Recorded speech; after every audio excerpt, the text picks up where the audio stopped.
Thanks for joining us for another episode of Tuesday Night Hangout Live with ToledoJess and I.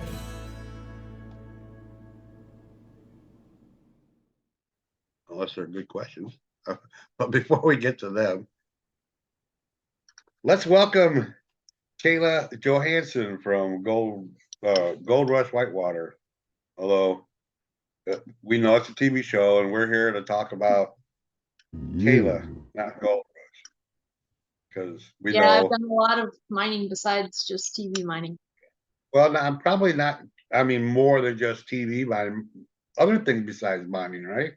Oh yeah, I've done a lot of different things. Yeah.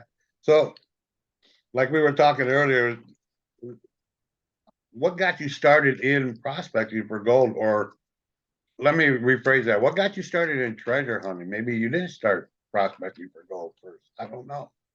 What got you into treasure hunting? Because we encompass all of that.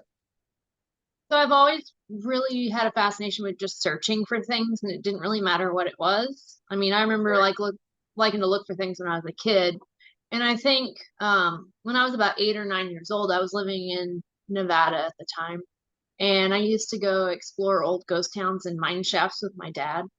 Awesome. Out in the desert. In Nevada? I remember being 8 or 9 years old and going inside all the tunnels and stuff.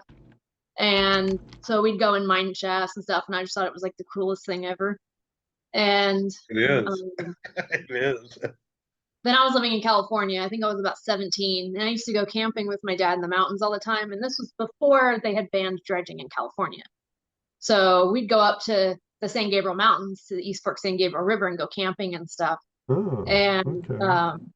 I would see all these guys out there with their dredges, and I got really interested in gold panning. So I started just piddling around with it a little bit when I was 17. And then when I was 18, I found out that my grandfather, who lived in Arizona, was also into gold prospecting. And he used to pan for gold a little bit on the side for extra money. So I went and spent a week and a half with him out in Arizona, and he taught me a little bit more about panning and stuff. And then it just kind of went wildfire after that. Kind of became I got the fever, huh? Yeah, it became a way of life, not just a hobby. Right. You always hear Ed say it's a lifestyle. It's not a hobby. It's a lifestyle. Yeah, it just became who I was. It wasn't just fun. It just became who I was. And later that year, I ended up moving to North Carolina and did some research and found out that North Carolina was the #1 gold producing state before the California gold rush. So I started doing lots of research and footwork, and I used to do all kinds of mine mapping and studying old reports and all this stuff, and started really panning a lot, and then started sluicing. And then next thing you know, I bought a dredge. Next thing you know, I bought another dredge. Who would have thought? And then I bought another dredge. And it just kind of consumed me. Every day on the cricket beat, flashes required.